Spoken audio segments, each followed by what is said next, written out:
Fly fishing for pike has become more and more popular in recent years. Today I'm here with Bodo Funke, who is a professional angling guide and who has specialized in fly fishing for pike. So Bodo, for a beginner, what type of basic kit would you recommend for fly fishing for pike? All right, Marcus. For anybody wanting to start fly fishing for pike, which I would recommend, it's great fun. You need a basic outfit, 9-foot rod, a 9 weight minimum, 10 weight I'd prefer, just to be able to bully those bigger fish. You always remember with pike, they grow quite large in these waters. You could bump into a 20-pound fish, so you want to be able to hold on to them. Okay. So I prefer a 10 weight, but anyway, that's it. You need a reel, enough capacity to hold a bit of backing. A pike will seldom take you into the backing, but it's good to have it. It fills up your reel and your line will be placed nicer. You have no memory. Fly lines, we'll talk more about that later on, I think. And of course then a leader and a suitable pike fly. Okay. So Bodo, you mentioned the fly line. Are there any special types of lines, different densities that you would recommend? It's good to have a couple of different density lines with you to cover different situations, different water depths. The pike at different times of the year hold up in different areas. Springtime they're usually in shallow bays, weedy areas. You'll be fishing anywhere between maybe 4 foot and 10 foot. So you're looking for a floating line, maybe an intermediate line. An intermediate line is probably the best line for anybody looking to start off on a budget. You just get away with it for most situations. Okay. That's what I'm fishing here today as well. It's a weight forward line with a nice big belly, nice thick line, easy casting. Don't need many false casts. You can just shoot out your fly easy, and that's what you need. Yeah, I see they're quite bulky flies. What type of flies would you then recommend actually? That's a lovely fly actually. It's one of those pike track flies from the UK. It sheds the water very easy. There's not much material in it, as you can see, and it's easy casting. Okay. Which is great for somebody beginning this. Yeah. Okay. So it's a bulky fly, but it's actually light to cast. Yeah. Okay. You can see the profile. It's huge, but there's very little material in it, so it's very light to cast. And Very easy cast. What do you try to mimic? Yeah, we're fishing for a predator, so it's not insects. We're trying to mimic fish, probably injured fish or fleeing bait fish. Okay. This is, of course, not a natural pattern. It's more a fire tiger pattern, but it's still it's attractive. Orange belly is, with lure fishing, often a go-to color. Okay. And pike just love to hit these. Good. How do you actually get these flies to work now in the water? Do you retrieve them in different ways? Of course you do, yeah. Different flies need a different retrieve, but generally speaking, a lot of the flies mimic bait fish. This one mimics a little perch, and so you want to mimic an injured bait fish, for instance. So you'll be moving erratic, stop and go. That's what pike like. They see something moving and stop. They think it's maybe a wounded bait fish and they go for it. That's what you want to achieve. So you cast your flies and you start stripping.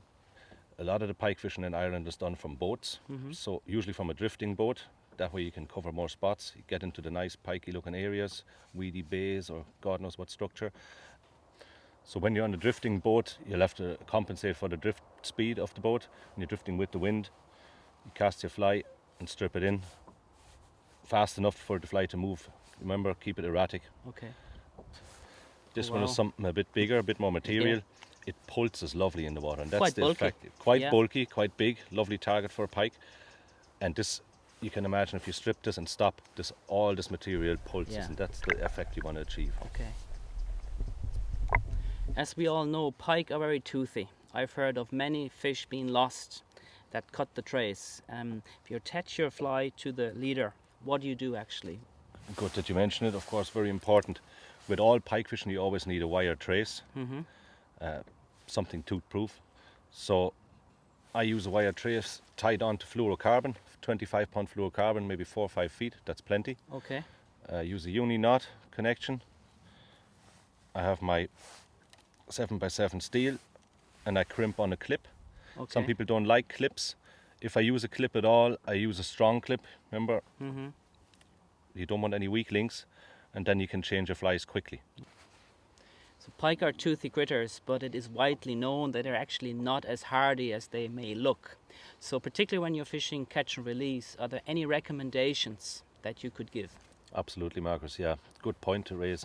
Pike are they have a ferocious image. They're big predators, big teeth, but they're actually quite fragile. Okay. So we need to look after them. We practice catch and release with them 100% all the time. But it's not just good enough to say we do catch and release, you have to look after them, so you have to do it right. So in order to do that, you have to have a few items. I have an unhooking mat. Okay. So if you need to bring a pike into the boat, I often don't even bring them into the boat, but if you bring them into the boat, you want a soft surface to lay the pike up on, unhook him, and take the fly out. The fly should be debarbed, preferably, or barbless to start with. If it's a barbed fly, just crush the barb, makes it so much easier, and you don't lose many more fish because of it, or any at all, because it's just beautiful. Single hook, quickly unhook, job done. For that, you need unhooking tools, proper pliers. I wouldn't recommend forceps. They're great for deadbait fishing, but they haven't got enough leverage if you need to pull a big hook out of a pike's mouth. So long forceps. Quite long, actually. Quite long to get down into those deep, big pike mouths. Right. Another consideration, Marcus, would be to have a large landing net. Easy to get the fish into the net. In the first place, to land your fish when you have him on, when he's played out. And for that reason, you should have a large net. It makes it so much easier. The mesh should be knotless, preferably rubber coated. Right. So your hook doesn't get caught up in it, it doesn't take that slime off the fish. Okay. And make them so much more vulnerable to infections. Bodo, we have talked so much about welfare of the pike. Now what about welfare of the angler? Is there anything you would recommend? Yeah, of course. First and most foremost is a life jacket. When you're underwater in a boat, you need to wear one. So that's the first thing. Secondly, when you're fly fishing, you should wear a hat, just in case. It's always a danger when you're fly fishing and casting flies. Huge hooks. Huge hooks, and you could get a fly stuck in your head, and you don't want that. So a hat is protection. Secondly, very important, pair of glasses. Okay. Polarized glasses help you with fishing anyway. You can take the glare off the water and protect your eyes. But most important. Most important to protect your eyes. Okay. So now that we know what's required, Bodo, I would suggest we head out and try to get some of those hard-fighting Irish pike. Okay. Let's go do that, Marcus. Good idea. Super. Let's head out. Okay.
Look at that. Cracker.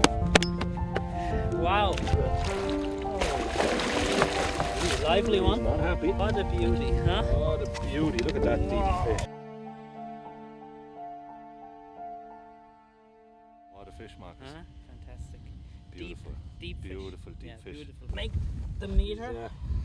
She's not the meter, but she's 97. Hey.